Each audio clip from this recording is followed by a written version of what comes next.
मीर उस्मान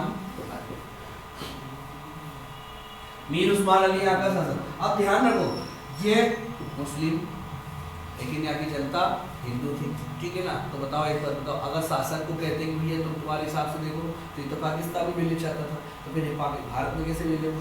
दूसरा ये हिंदू था, यहाँ की जनता यहाँ की आवाम जो थी क्या तो मुस्लिम थी। अगर मान लो यहाँ का शासक हिंदुस्तान में अगर कहता तो यहाँ की जनता कैसी थी, मुस्लिम थी, ठीक है ना। यहाँ भी आपका मुस्लिम था, तो शासक को दिया गया। लेकिन यहाँ पर फिर क्या हुआ कि यहाँ देखा गया कि अगर हम मान लिया जाए शासक के आधार पर करते तो भारत हमको मिलता, लेकिन हैदराबाद और जूनागढ़ हमसे चले जाते।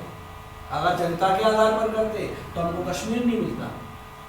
आगे मेरी बात समझ में। तो हमने बहुत बड़ी सूझबूझ से क्या किया था, काम किया था। तो यहाँ पर मोहम्मद महामद खान, याद रखना, एक पाकिस्तान एक समझौता भी हुआ था 8 सितंबर 1947 को। एक समझौता भी हुआ था पाकिस्तान और आपका जूनागढ़ समझौता, ठीक है ना, जहाँ पर मोहम्मद महामद खान ने कहा था कि पाकिस्तान में विलय होगा। और जम्मू कश्मीर की रियासत जो थी, आपको पता होगा कि 15 अगस्त 1947 को भारत आज़ाद हुआ।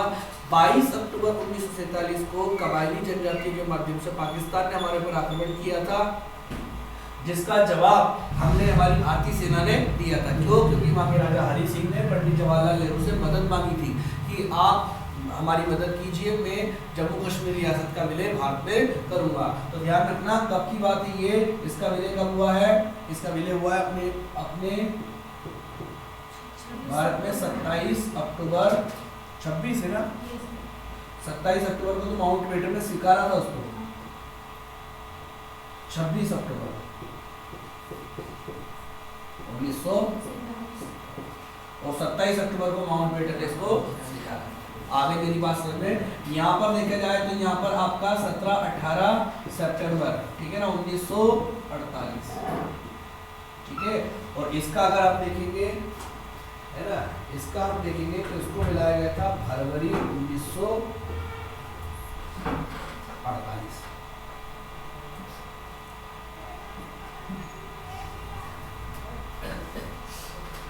कोई समस्या किसी को क्या नहीं होनी चाहिए, ठीक है। बड़े आगे क्या, अब हमको मिल गई सारी रियासतें, ठीक है ना। हमको मिल गई टोटल कितनी रियासतें मिल गई बेटा? हमको मिल गई 552 रियासतें। भाई पहले से हमको मिली थी कितनी? 549। और अब कितनी हो गई? 552। अब 552 को हमको क्या करना होगा?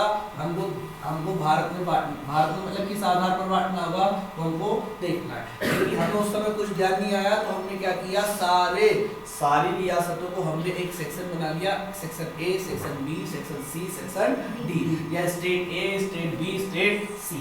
देखिए कैसे।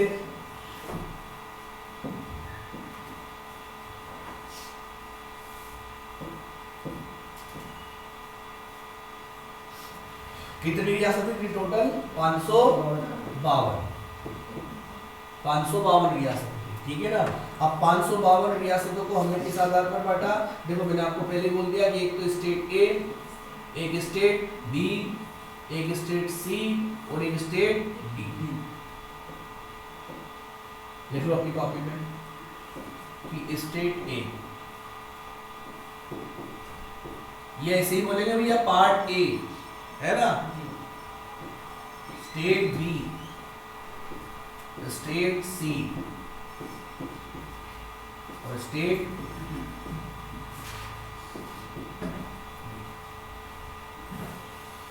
हो गया। फिर ठीक है आपका,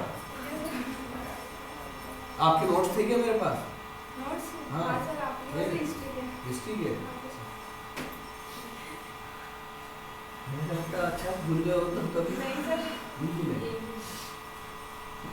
अब भैया मध्य प्रदेश का देखते हैं हम लोग। कैसे देखेंगे हम लोग? मध्य प्रदेश का देखेंगे। किस आधार पर देखेंगे? देखो मध्य प्रदेश का कि मध्य प्रदेश को ए बी सी सिस्टम में बांटा गया था, डी सिस्टम नहीं था, क्योंकि डी में तो हमने किसको रखा था?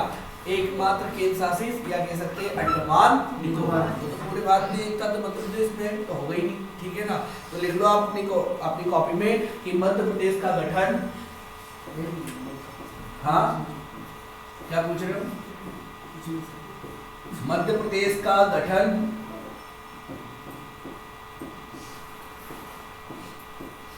कितने पार्ट में हुआ था?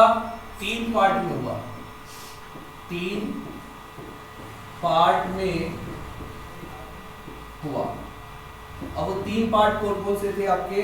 वो 3 पार्ट थे आपके, सबसे पहला पार्ट तो बनेगा स्टेट ए, स्टेट बी और स्टेट सी। अब इसे बोल सकते हैं हम लोग पार्ट ए, ठीक है ना। सबसे पहले यहाँ पर कौन सा था आपका? तो यहाँ पर था, यहाँ पर लिख लेना आप लोग, यहाँ पर था सेंट्रल प्रोविंस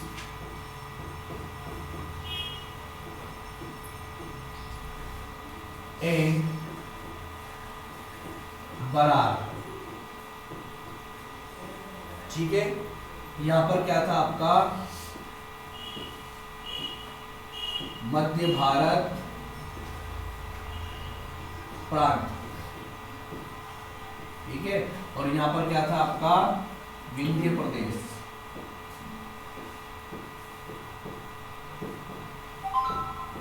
ठीक है। इसे तो नाम दे दिया गया हमारे द्वारा पार्ट ए, इसे नाम दे दिया गया पार्ट बी और इसे नाम दे दिया गया पार्ट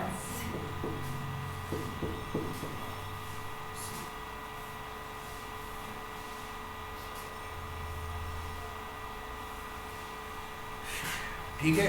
हेडिंग डालो सेंट्रल प्रोविंस का गठन, ये ठीक है ना, सेंट्रल प्रोविंस का गठन लिख रही है यहाँ पर, सेंट्रल प्रोविंस का गठन। तो लिखना अपनी कॉपी में, अंग्रेजों ने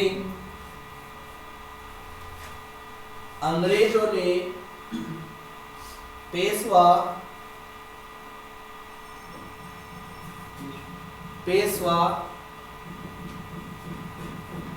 लिख लिया, पेशवा, सिंधिया एवं भोसले राजाओं से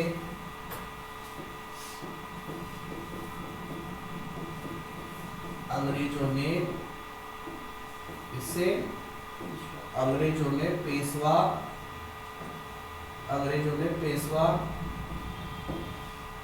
पेशवा, सिंधिया, भोसले राजाओं से महाकौशल क्षेत्र छीन लिया या उस पर कब्जा कर लिया, ठीक है ना। और इसे नए प्रांत के रूप में सागर नर्मदा टेरिटरीज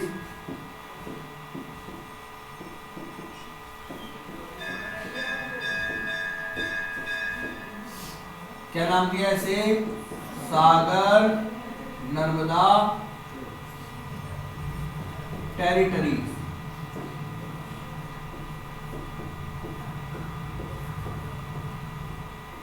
ठीक है। आपसे पूछेगा कि महाकौशल क्षेत्र किससे छीना था। आगे लिखो, अंग्रेजों ने इसके बाद भोसले राजाओं से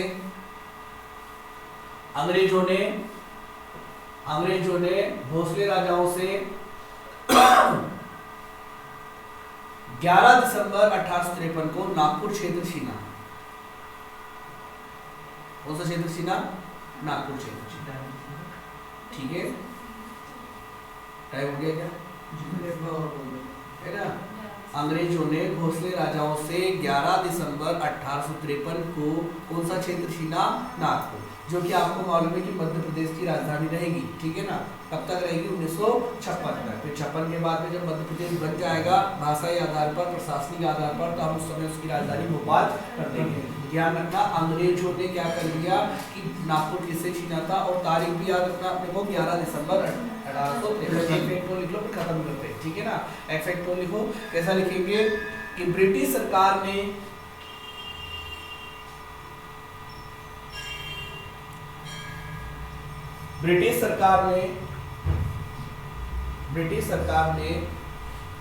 प्रशासनिक प्रभाग के रूप में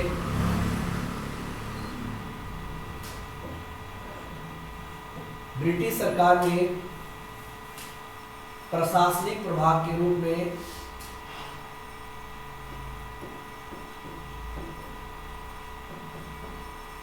सेंट्रल प्रोविंस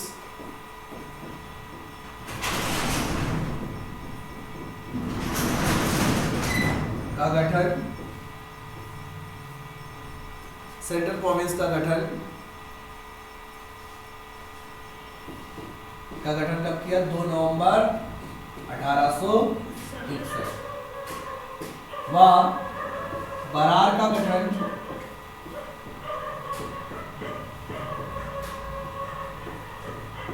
कब किया? 24 अक्टूबर 1936 है, सही है। और यहाँ पर नागपुर क्षेत्र छीना,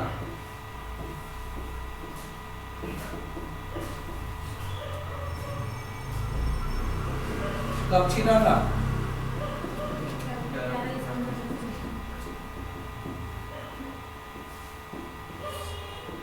इससे होश ले रहा था। आगे मेरी बात सुने, तो मैंने क्या कहा था आपसे कि सेंट्रल प्रोविंस एंड बरार ये हमने देख चुके अच्छी तरीके से। कोई समस्या क्या किसी बच्चे को? मेरे हिसाब में तो नहीं होनी चाहिए।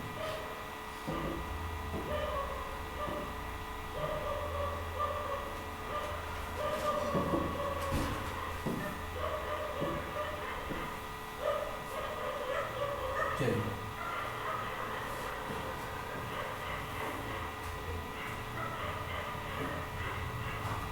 ठीक है, आज की क्लास यही खत्म करते हैं, ठीक है ना। इसके बाद आपकी रिव्यू की क्लास लगेगी, लास्ट डेडलाइन आगे भी बात करेंगे, बस आप जो भी बात करेंगे। ठीक है, धन्यवाद।